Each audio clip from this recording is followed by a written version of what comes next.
Looks like we are at the top of the hour, so I want to welcome everyone to the October 2nd Addiction Toxicology Case Conference. I'm Tim Wiegand, and we are presenting from the American College of Medical Toxicology, the American Society of Addiction Medicine, and the Opioid Response Network. Funding for this initiative was made possible from a grant from SAMHSA. The views expressed in this conference material and publications and by the speakers and moderators do not necessarily reflect the official policies of the Department of Health and Human Services, nor does the mention of trade names, commercial practices, or organizations imply endorsement by the U.S. government. This webinar is accredited for 1 hour of CME if you complete the questionnaire at the end of the webinar or log into the ASAM website. Again, I'm Tim Wiegand, the Director of Toxicology at the University of Rochester Medical Center. My co-moderator is Dr. Gloria Bashevitz, the Medical Director of Strong Recovery and a Professor of Clinical Psychiatry in the Department of Psychiatry at the University of Rochester. We have an excellent group of panelists. I want to thank Dr. Joanne Lace, Attending Physician, Division of Addiction Medicine at Hennepin County Medical Center. Dr. Samya Pandalai, she is addictionologist and medical toxicologist from Banner University Medical Center, Phoenix Addiction Medicine, clinical assistant professor, University of Arizona College of Medicine, Phoenix, Arizona, and Dr. Andrew Stolbach. He's an associate professor of emergency medicine at the Department of Emergency Medicine at Johns Hopkins University School of Medicine. Dr. Ross Sullivan is a director of medical toxicology at the Upstate University Hospital and director of the Upstate Emergency Medicine Opioid Bridge Clinic and medical director of Helio Health.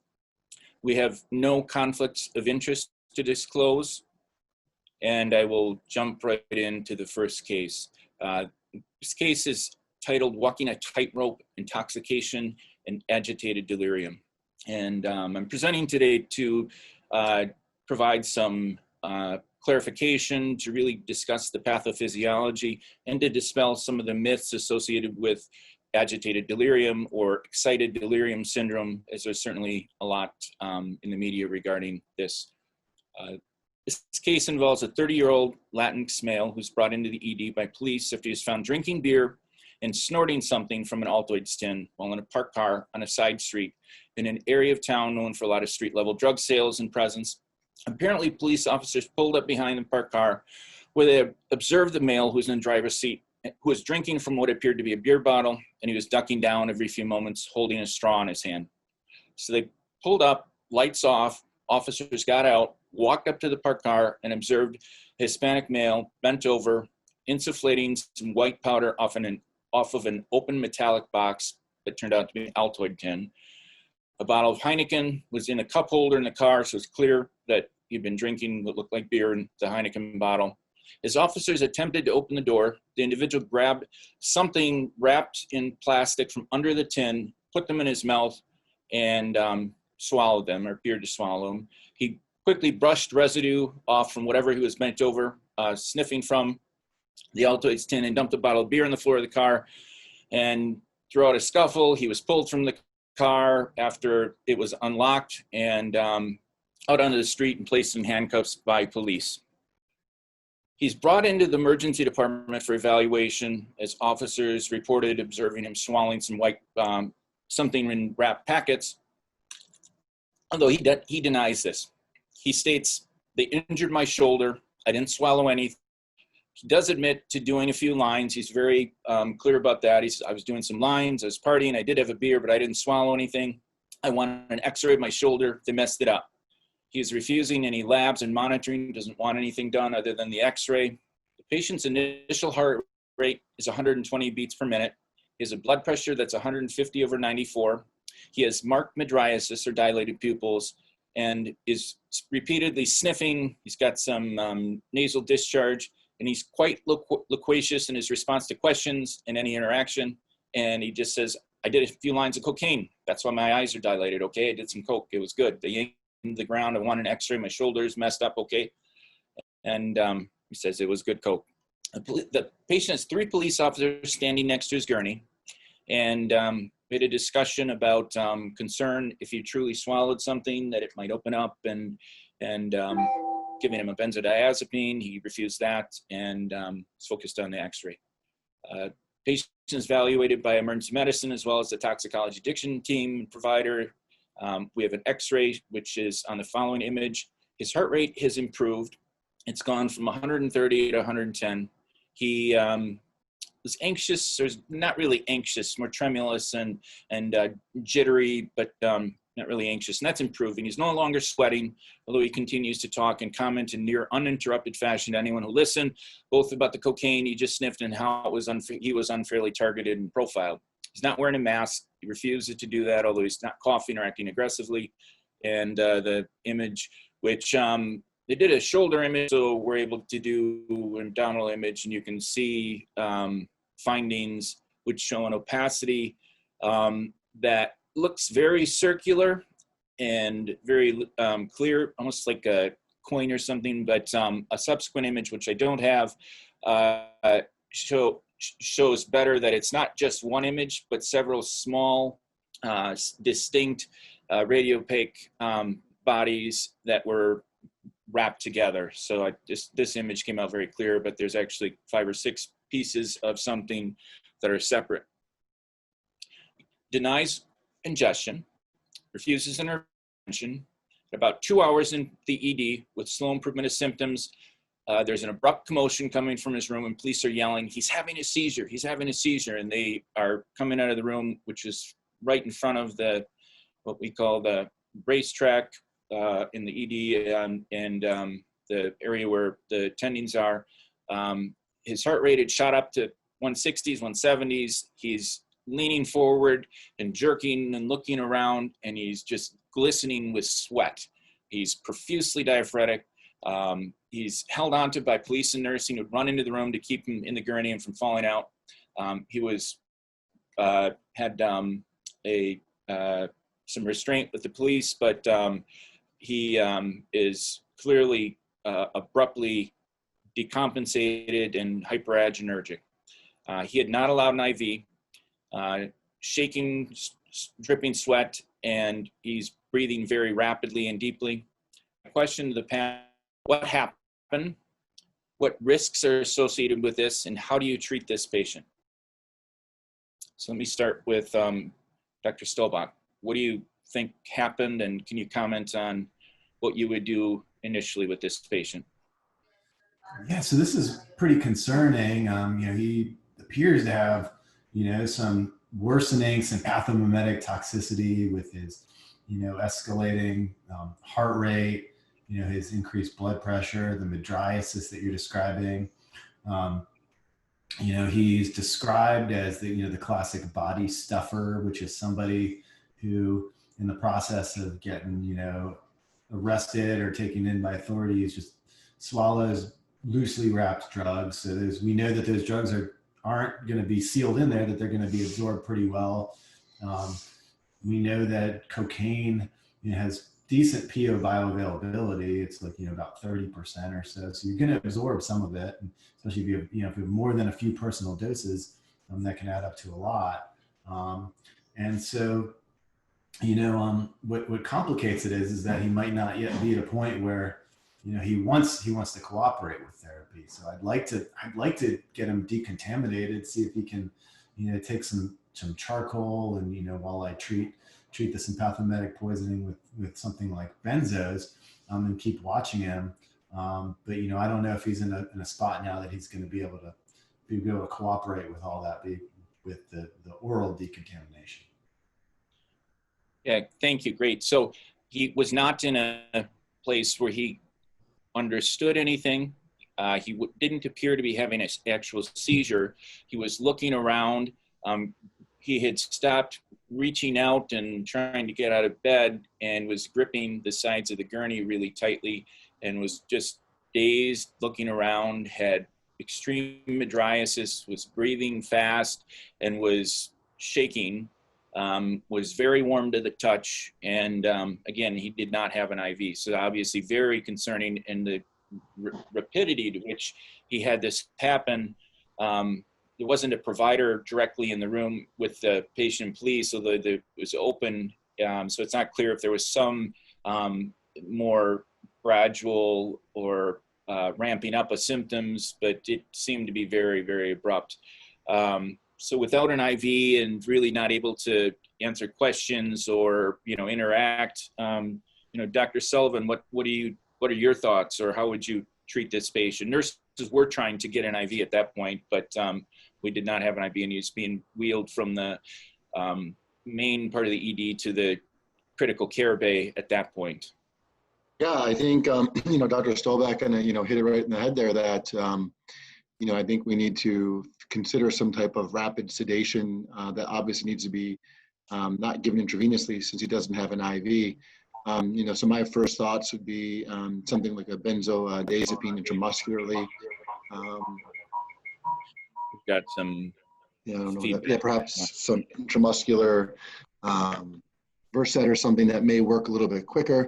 There may be, maybe you'll bring it up, there sometimes may be some caution or maybe an idea to also use intramuscular ketamine, but I think in this type of patient, I would be happy to use either, but preferably a benzodiazepine, because there's a lot of things that can be happening, obviously, secondary to this, this agitated delirium the patient is having, including, rhabdomyolysis, hyperthermia, end organ damage or cardiac issues.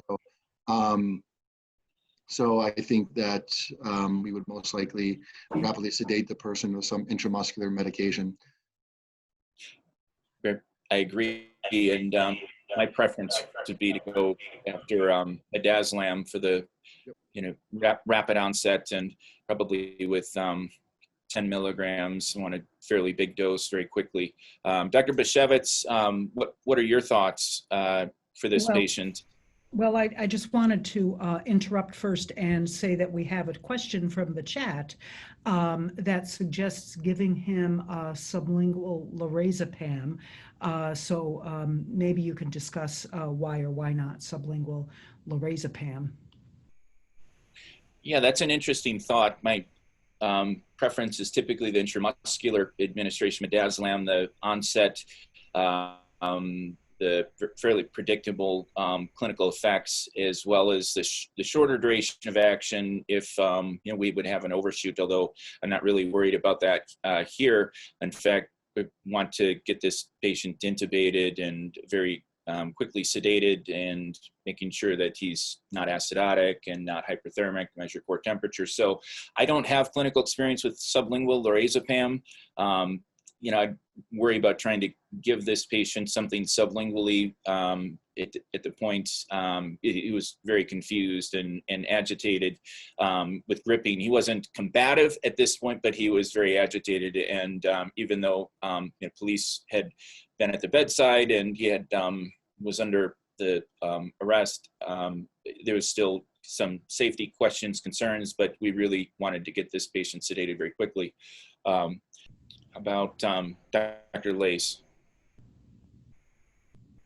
I think that there's a few different options. I'm not sure what the, I logged in a little bit late, so he's in the emergency department, and there's still police presence there. Is that correct? Yes. Okay. So yeah, I think starting with a quickly acting benzodiazepine, there are some IM formulations that you can give. There's a lot of formulations that aren't available via IM. Or yeah, I think a sublingual dose of something would also be helpful if he's if you're able to get it in. Okay. I'm gonna move from that slide to the next. So he's abruptly diaphoretic, tachycardic, agitated, stiff, nursing attempts to get keep him in bed, place IVs.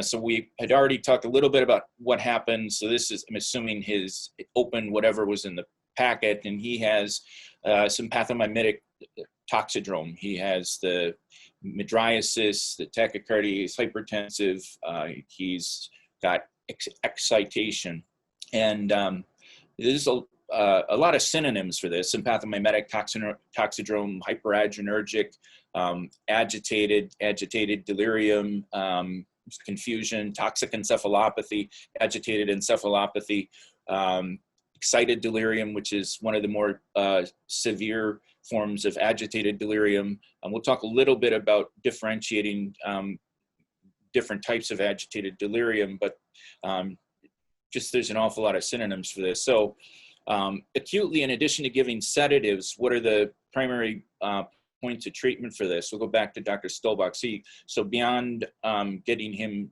sedated and under control, what are you going to do? And then what physiologic changes are occurring in, the severe intoxication, and how would a patient like this die? What would the cascade of events be that would ultimately result in a death in this situation?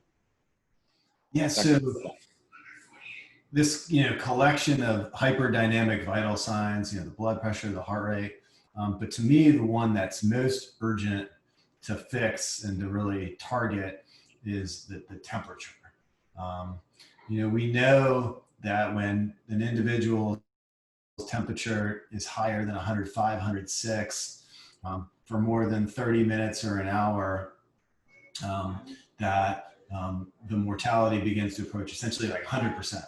Even if it doesn't happen in front of our faces, it'll happen, by the next day. So I think hyperthermia is number one to manage. And so I would want to get, as soon as we could get them sedated enough to tolerate this, and get a temperature and then get continuous, rectal probe temperature management, so that I could do that. And, my first choice would go back to the benzos that we've been talking about before, to stop that muscular contraction, stop the seizures, and go from there. And then, as soon as we get blood, and, I'd also like to make sure he doesn't have, acidosis and rhabdo and, all those kind of associated problems. But temperature, in my mind, is the thing that's going to be the first thing to go up. And it's the first thing that, if it gets out of control, it could kill him. And if we can keep him calm and keep him cool, we can prevent a lot of those other, bad downstream outcomes. Great, thank you. The title of this case, Walking a Tightrope, is, the association, I feel, at some point, if we don't get him under control, he is rife with his own compensation.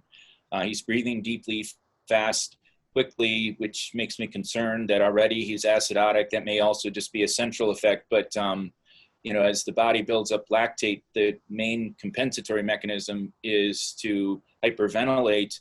And, in cases where that is taken away, whether, inadvertent through restraint or positioning, patients can sometimes fall off a cliff. Now, that's only in the most severe types of cases where you've had this hyperthermia, acidosis, tissue injury. Sometimes if, this were occurring pre-hospital, and either through just repeated use or binge, or we'll talk a little bit about other causes for severe excited delirium or agitated delirium, the buildup of lactate and the physiology is much more built up in some of the cases, and so really can be precipitous. So getting under control, getting the patient under control is really important.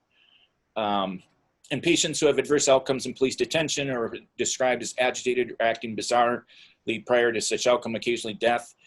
What are the common reported causes of agitated or excited delirium? We talked a little bit about drug intoxication, but what else could cause, the severe agitation or excited delirium?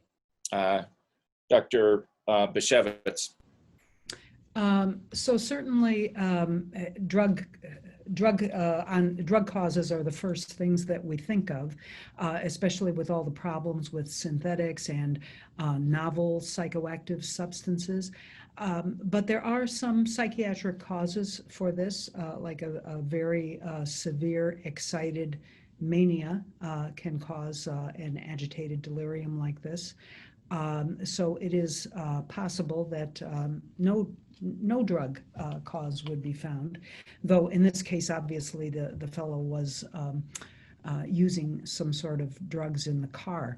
And Again, I wanted to just pull us back to the chat for a minute because there are so many suggestions in the chat that we could spend the whole time on this case plus extra time.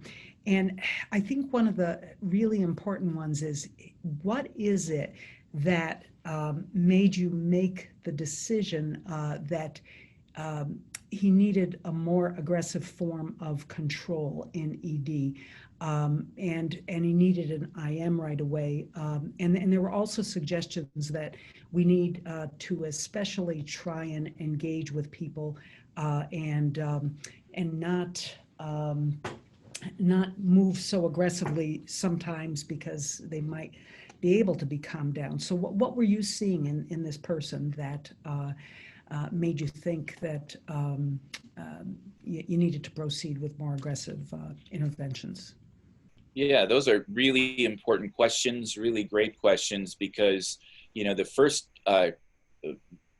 approach would be to try and get the patient to relax and to see if they understand instruction, and de-escalate if this were, you know, had any component of behavior, or, you know, we could get, you know, the muscle spasms, he could relax, would really help. And I'd want to explain what was going on and why it was very important to give him some medication.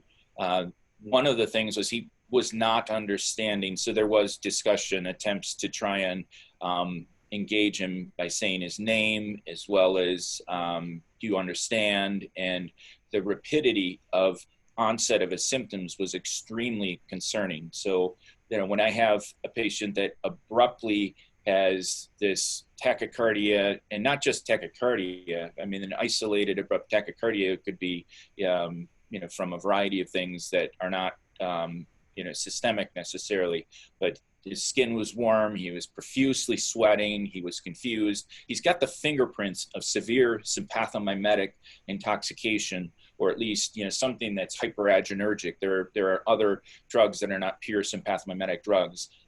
So I'm worried about vasoconstriction. I'm worried if this is cocaine, that he may have vasospasm in the brain, in the heart, that he may have seizures, that he could have conduction blocks. Sodium channel blockade can occur with severe cocaine intoxication, like local anesthetics cause sodium channel blockade, or tricyclic antidepressants, and that would be a disaster. So I want to be aggressive and get him cooled and calm to save his life.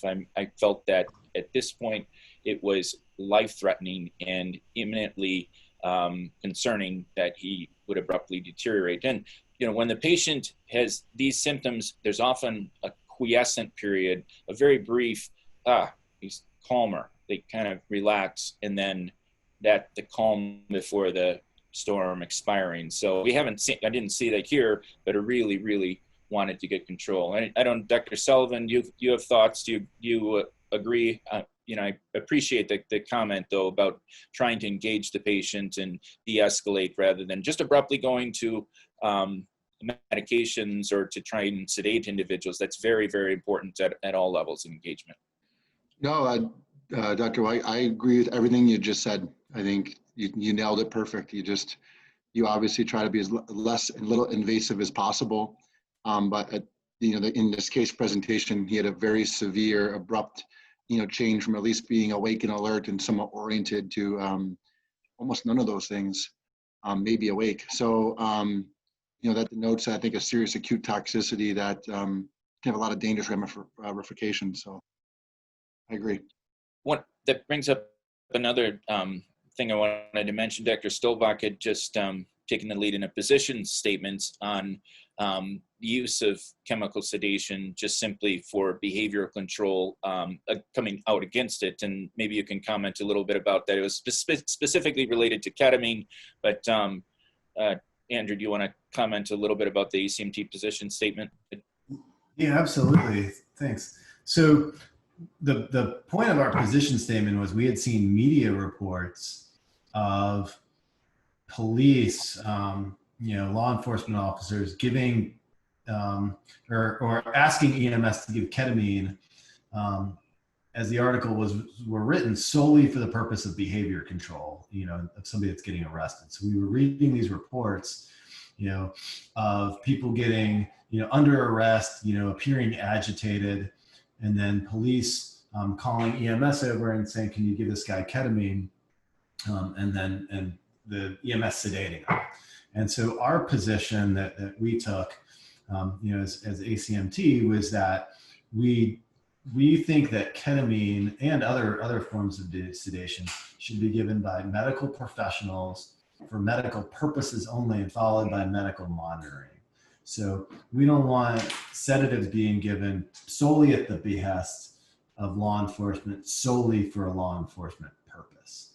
Now things can get complicated, right? Because there's not always this perfect fine line between somebody who's angry, in which case if you're angry and under arrest, you need to be, treated like an arrestee, not like a patient, versus somebody with true, severe medical agitation. And if you have a medical cause for your agitation, for example, like a drug overdose, then we would want to treat you with sedatives, like something like benzos or something like ketamine. It's not always this fine line, and certainly both things can coexist. But getting back to our original position, it's our opinion that we don't want sedation being performed for solely a law enforcement purpose. Yeah, great. Yeah, thank you. Dr. Bashevitz, did you have any want to follow up with the chat or some additional comments? Oh, yeah, I was trying to type, but better I should talk. That's a lot easier. So Dr. Razimas mentions that, yes, the literature contains a few discussions of delirious mania, and it's a rare condition if it exists. I agree with that. I was,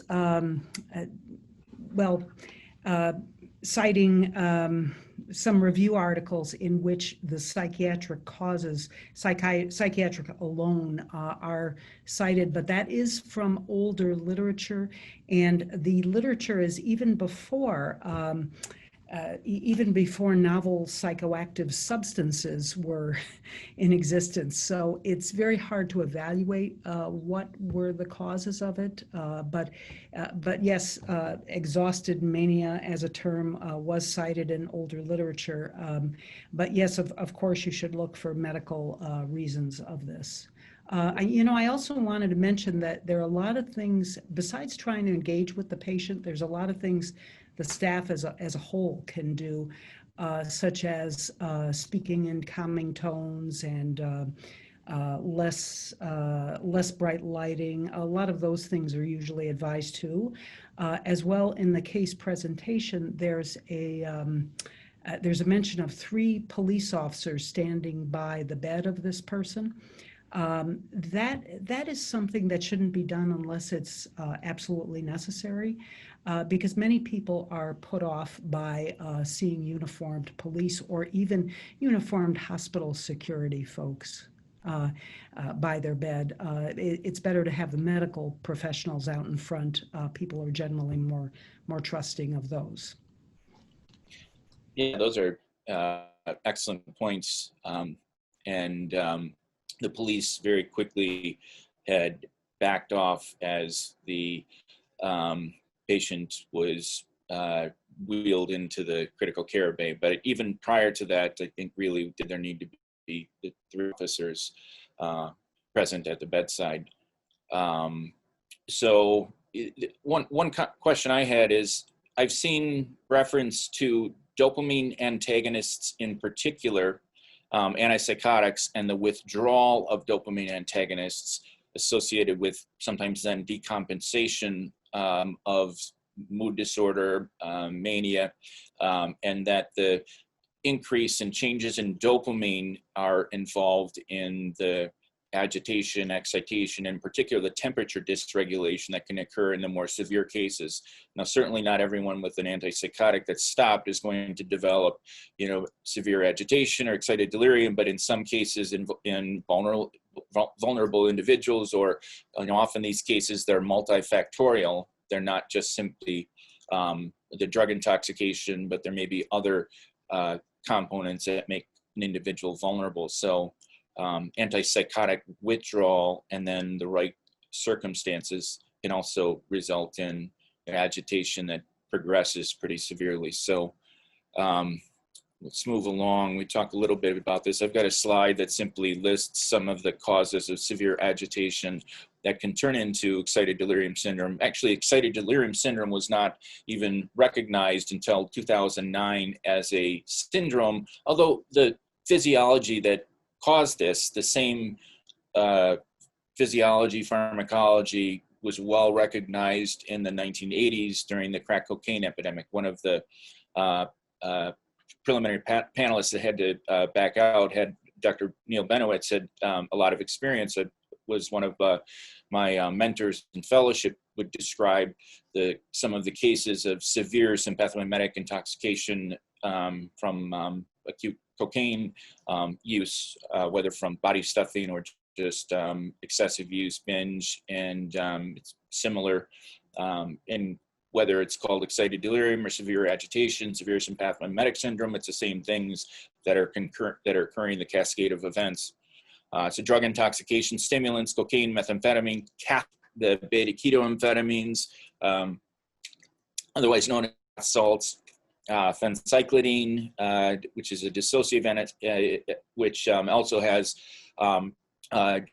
excitatory neurotransmitter effects in the CNS, synthetic cannabinoids, many of which have more than just CB1 activation.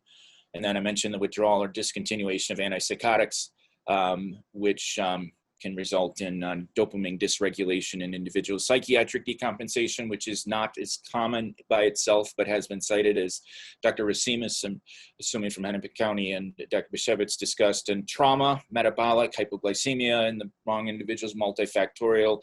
A lot of these cases, there's acute trauma, sometimes caused during the agitation. Individuals don't realize they're having pain. Some of the drugs are analgesic or just they don't feel pain, and often there's some psychiatric disturbance at baseline or drug-induced as well. Does anyone have any additional causes? Dr. Lace, anything else you want to add to this list?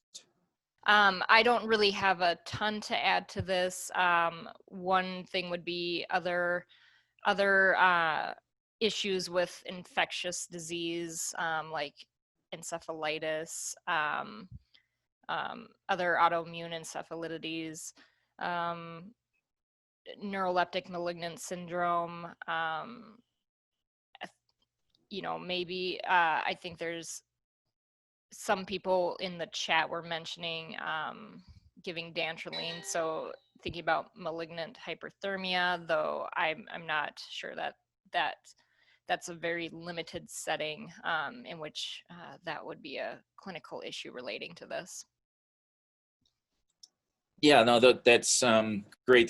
The iatrogenic causes encephalitis. The autoimmune or anti-NMD receptor encephalitis, we've been involved in cases that the diagnosis was presumed to be intoxication to begin with, and seizures or agitation, and then seizures presumed to be an ingestion, and subsequently turned out to be not an ingestion, but encephalitis. So very good point.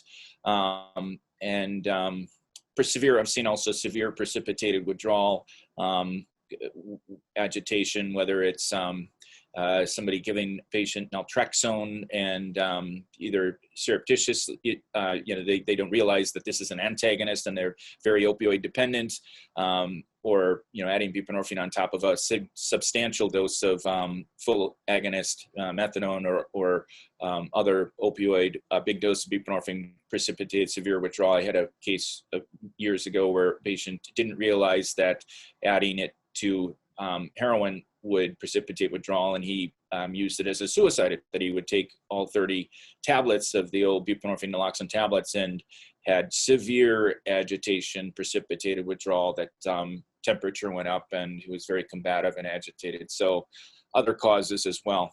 The patient is we've already talked about approaches to treating him. We use midazolam. I do like ketamine in as well if the benzodiazepines aren't effective, and neuroleptics, although I would prefer a GABAergic agent initially. In this case, the patient was given midazolam, and then the nurses were able to actually establish an IV fairly quickly. We've already talked about other causes of excited delirium, so I'm going to advance the slide. So he's given, should actually be 10 milligrams of midazolam. I have a 5 there. At the same time, an adept nurse was able to obtain a peripheral IV, and propofol was administered, which had been the agent that we wanted to use for sedation. The IM had not begun to take effect, and he is calm, relaxed, and able to be intubated. His temperature, once we got a core temperature, was 40.2. His heart rate's in the 160s, and he started on propofol at 40 mics per kg per minute after a bolus, and he'd been also given rocuronium and etomidate initially during the intubation. In the ICU, dexmedetomidate is added, which is a sympatholytic and alpha-2 agonist, and the propofol had kept him fairly relaxed. The patient did not have any conduction blocks on the monitor. No QRS watch was reassuring. His heart rate had calmed with the sedation, the GABAergic control with propofol. His heart rate decreased the 120s, 110s, and we had placed an NG tube and administered activated charcoal to create a slurry around what we assumed were packets of either cocaine or methamphetamine. Since the patient admitted cocaine, assumed that they were cocaine, but either way, activated charcoal, followed by Go Lightly to do whole bowel irrigation to flush this from his GI tract. And he was admitted into the ICU overnight with his symptoms under control, relaxed, and calm on sedation. The following morning, he had been extubated and was transferred to another unit, an inpatient medicine and psychiatry. And this had occurred on a Friday, and I was surprised that he had been extubated so fast. I would have preferred that they would have continued to Go Lightly until we had clearly seen the packets come out, so didn't have to worry about whether 1 or 2 had opened, but there is still more to be obtained. And he was given Go Lightly to drink, which he did not do. And before I was able to see at the bedside, he'd been cleared and had signed out against medical advice. But it was interesting that he had not been formally under arrest and was able to leave. So there was no packets recovered. He had been warned about the dangers of opening, and he, despite having this occur, he denied that he had still swallowed anything, according to the discharge summary, and was headed home apparently. So this was not a suicide attempt. He was not impaired the following morning, so it was very quick in onset. And I don't have his lab shown, but the initial lab showed a fairly significant anion gap that had resolved overnight, some acidosis with lactate accumulation that had resolved overnight. So my questions to the panel is, how is excited delirium used in current medical nomenclature and in popular culture, and is it appropriately or inappropriately used? And we already talked a little bit about factors that are associated with cases that go wrong. Does anyone have any last comments or questions regarding this case? Dr. Pandalai, to see if your mic is working or if you've been able to chat in.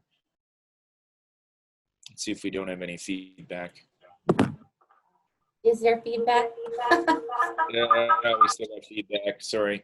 We'll have you just chat. Dr. Lace, do you have any final comments or questions?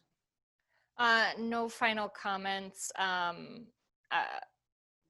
Like using a term is sort of important to describe something if everybody can agree on it, but basically you have somebody who's altered with a set of vital signs that is in a excited state. So I don't know if like focusing as much on the term that we're using is as helpful.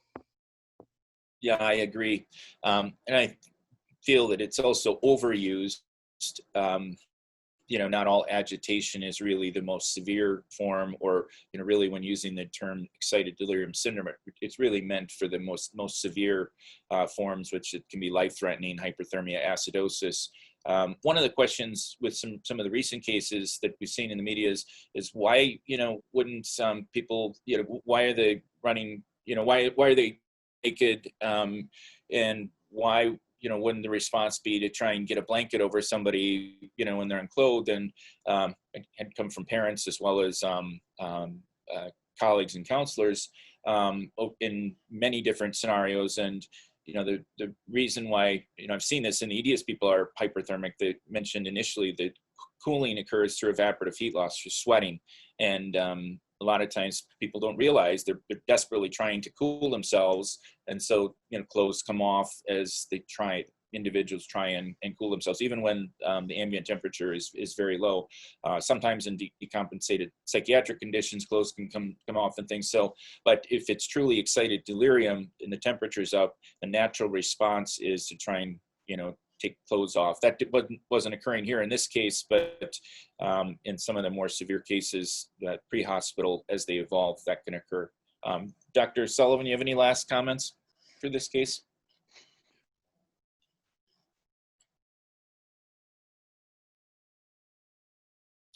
Nope, I have no other comments. Very good case. Okay, Dr. Stolbach?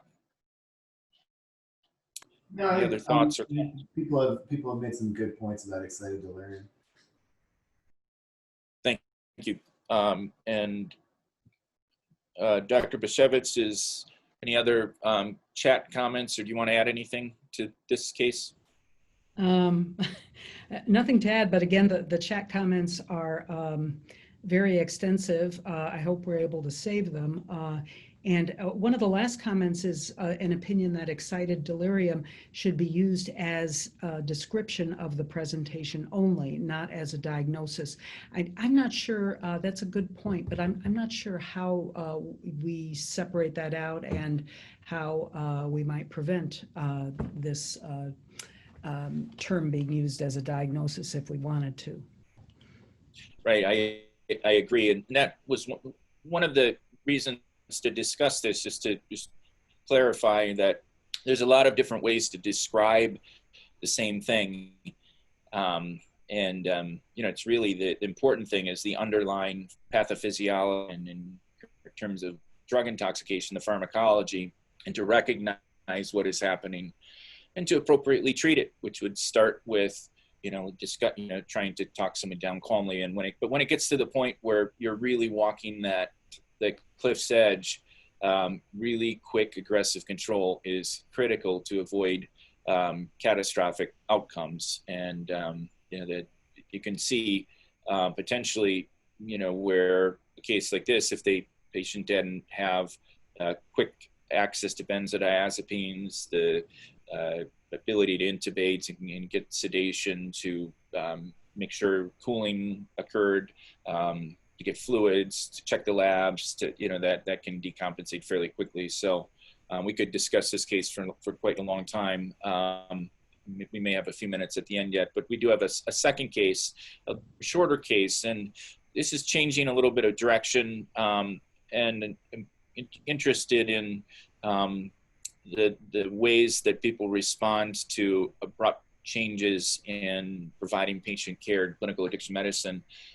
With COVID-19, we've had to adjust very quickly, starting in March, and some of that was made possible through regulation change and telehealth waivers, and numerous changes to regulation, advocacy, and adept maneuvering. But even during COVID and on the fly, there have been times where additional changes are needed. And I wanted to give an example in Rochester, where an outpatient addiction program is notified by county administrators that there's anticipated to be another protest. There have been numerous protests related to racial, social disparities, a lot of other concerns. And in one of the protests, there had been some vandalism near the outpatient program. Some windows were broken, cars were vandalized, and there was just at least some notice to the businesses in the area for staff to potentially go home, which was a skeleton crew as well. Some wondering whether in downtown Seattle, Portland, Oregon, New York City, Kenosha, Rochester, in areas that in particular have had protest, clinical addiction medicine in general may be quickly impacted, and what types of disruption to normal addiction care beyond COVID have occurred related to some of these things, and what methods have used to overcome disruption barriers, in addition to the telemedicine, telehealth. So maybe Dr. Lace here in Minneapolis, have you had, beyond the already adjustments related to COVID, have you had any other adept maneuvering situations that have arisen to change your care on the fly, access to medicine? Yeah, we had some pharmacies that were damaged in protests, and clinics, and we really had to somewhat adopt some other people's patients who couldn't get their medications from the usual space. We've had to change clinic hours. Some of our staff had to sleep over in the hospital the night before to make sure that they could get to the clinic on time with protests. So we've basically tried to adapt around the changes instead of closing the clinic completely. It's very interesting. We also had pharmacy disruption in a couple of instances, and patients where there's either a refill or something that's been sent for pickup. Buprenorphine, typically, if I'm prescribing, would be critical for the patient to get, and so having an on-call number or means that the patient can notify providers to change pharmacies really is important. And now in the age of pharmacy restrictions at times, and that can be challenging. So yeah, I appreciated the pharmacy comment, because that was another issue that had arisen. So Dr. Sullivan, any comments? Yeah, I mean, not so much where I'm in central New York did we have any problems with protests and whatnot, but obviously with COVID, quite a few disruptions. I run a low threshold bridge clinic, and they weren't allowing people in. So, the use of just using the telephone to talk to a person was a huge lift of a burden. So, we use the telephone for a lot in central New York, here in New York State, due to COVID, and without it would be very difficult. So a lot of phone calls.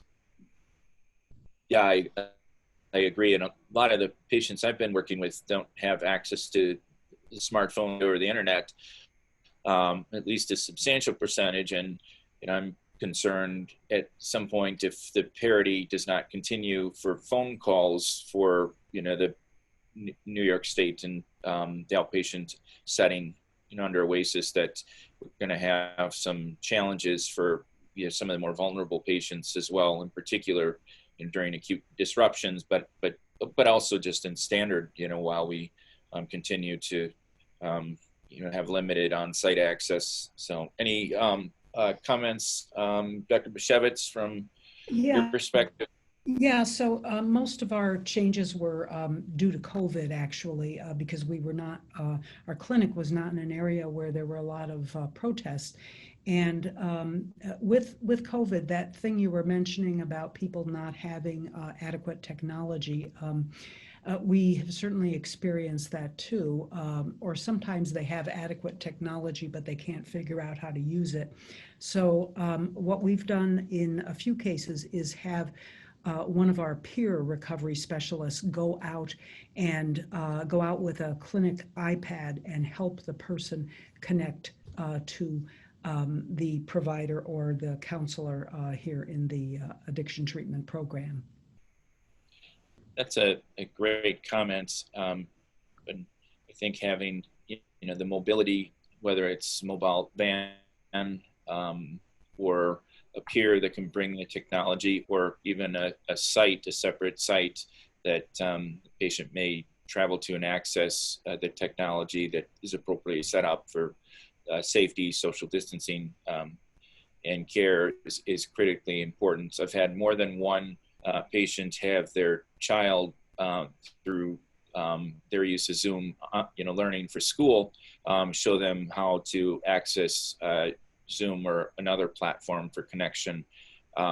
In some cases, it's very young children showing the grandparent how to access. So it's very interesting to see that, and you leverage support where you can. So any other comments regarding if we had any chat that anyone wants to share a particular experience?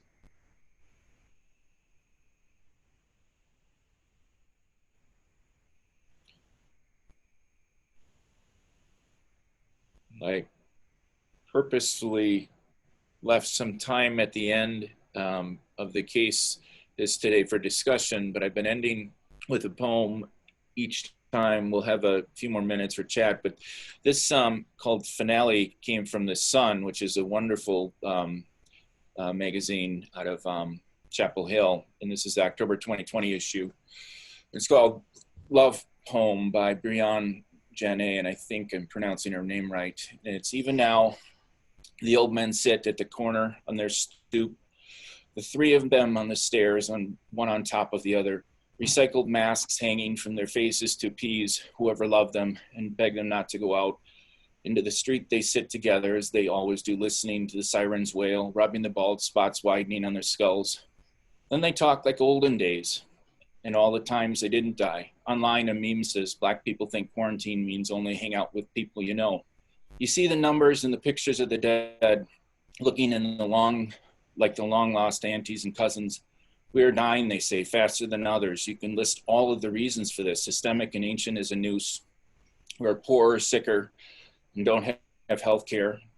We're essential and expendable. You think of the Black men kicked out of Walmart for wearing surgical masks. You think of the Black men at the corner drinking from a brown paper bag and blowing smoke in the air from their cigarettes. You wish things were this simple, that we love each other too much and are dying for it. October 2020, The Sun. A good comment from Molly Ivins. So we have about 5 minutes for additional comments and questions. And maybe we can get back to some of the chat that, let me pull up the chat. There's also a question in the Q&A about excited catatonia, possibly being in the differential, and another question about is it different in different genders? Because a lot of the patients we hear presented have been male, but have you ever seen cases of this type of excitation in women? Of the catatonia, the excited catatonia? No, the two are separate questions. Presentation in women, would that be any different? Well, that's a good question. I don't have the experience with excited catatonia. Often NMS is confused with malignant catatonia, or not necessarily confused. They're both in the differential diagnosis. NMS was mentioned earlier, neuroleptic malignant syndrome. In my experience, typically neuroleptic malignant syndrome would advance very slowly, and classically kind of the gradual stiffness, the temperature gradually coming up. Often when it's recognized that patients are very sick. Catatonia, different mechanism, but stiffness, and in the malignant catatonia, the temperature can certainly be a problem, but they present less acutely from my experience. And maybe, you, Dr. Bishevitz, would have more experience with the catatonia. The question about women, stimulant use is more common in males, methamphetamine, but also increasingly common just across the board. Dr. Pandalai had a comment about methamphetamine use on the rise in Phoenix, and actually methamphetamine use is on the rise across the United States. There's very interesting research showing the frequency is increased across the board, and the frequency in particular when fentanyl is also encountered has risen dramatically. And one recent study looking at about 1 million urine screens over a 10-year period from different healthcare settings across the United States, the frequency that methamphetamine and fentanyl were co-identified in the urine screen was as common as up to 40% of the time when methamphetamine was found. Fentanyl was also found as of 2019, 2020, compared to about 5% of the time just 10 years ago. So stimulant use is increasing, methamphetamine use is increasing, and the concomitant use with fentanyl in particular, this is sometimes referred to as the fourth wave of the opioid epidemic, the methamphetamine and cocaine along with fentanyl. Let's see, there was a couple of comments that Dr. Pandalai had commented. Nora Volkot Nida made a comment recently that when hospitals are pushed to capacity, there's an added danger of a person with substance use disorder being deprioritized for care if they assuming present with COVID symptoms. As a community, we have to see these patients as being just as worthy as care of anyone else with chronic medical issues, and I completely agree. I do think that there are ways that we can particularly offer support if there's surges to the hospital and the emergency departments. There are ambulatory protocols for alcohol withdrawal, for opioid initiation and maintenance that you at one point may have said we can initiate in an ED or hospital setting or treat the alcohol withdrawal in particular. If not, the more severe forms, ambulatory support is certainly feasible. And, what can be done through ambulatory telemedicine, telehealth is all in